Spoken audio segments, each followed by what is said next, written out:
Muchísimas gracias al equipo de producción por invitarme a este maravilloso programa Así hablan los lingüistas.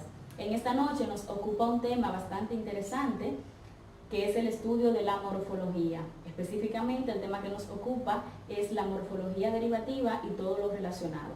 Pero antes tenemos que mencionar algunos aspectos conceptuales acerca de la morfología, y es esa parte de la gramática que se encarga del estudio de las palabras, sus modificaciones y su estructura interna. Hablando en términos etimológicos, morfología proviene del griego morfo, que significa forma, y logía, que significa estudio o tratado. En este sentido, estudio acerca de la formación de las palabras. Por su parte, la morfología derivativa es ese procedimiento que consiste en agregar un afijo a una base léxica o al lexema con el propósito de crear nuevos términos. Entiéndase por afijo los prefijos, los sufijos, los infijos, los interfijos y el proceso de parasíntesis. Todos esos son elementos que en este momento vamos a ver de manera más detallada. En primer lugar, tenemos los prefijos, que son esos morfemas o esas partículas que se agregan al principio del lexema o de la base léxica para formar nuevas palabras. De tal manera que si tenemos el término afortunado, podemos bien crear un nuevo término, desafortunado, agregándole el prefijo des. Todo lo contrario, los sufijos son esas partículas o esos morfemas que se agregan al final del lexema, también con el propósito o la intención de formar nuevas palabras. De tal manera que si tenemos el término camión, podemos formar otro término derivado, camionero, agregándole el sufijo ero.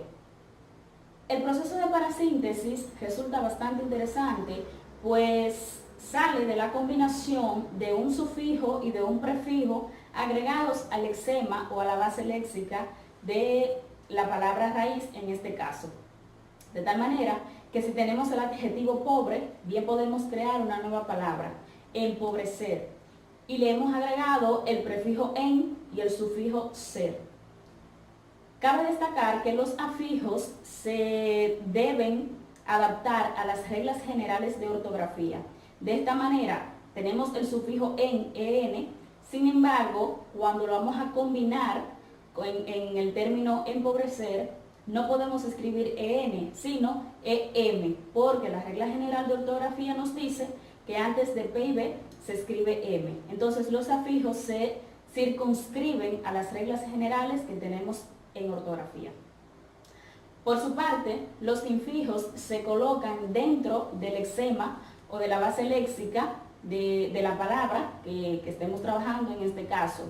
De tal manera, podemos formar gatico o solecito. En medio, la I y la C en gatico y la E y la C en solecito, entonces pertenecen a los infijos. Finalmente, los interfijos se colocan en medio del sufijo y de la base léxica. De tal manera que si tenemos el término pueblecito, podemos darnos cuenta que esa C entonces está realizando la función de un interfijo. Es necesario reconocer la importancia que tienen los estudios morfológicos para cada hablante, de tal manera que estos aportan a la buena comunicación, al buen desenvolvimiento que puede tener un hablante al momento de comunicarse. De igual manera, aporta al conocimiento o al dominio que cada persona puede hacer y debe tener acerca de su lengua. Finalmente, como dice Wittgenstein, los límites de mi lenguaje son los límites de mi mundo. Muchísimas gracias por invitarme a este maravilloso programa. Así hablan los lingüistas. Mi nombre, Glenny Martínez López.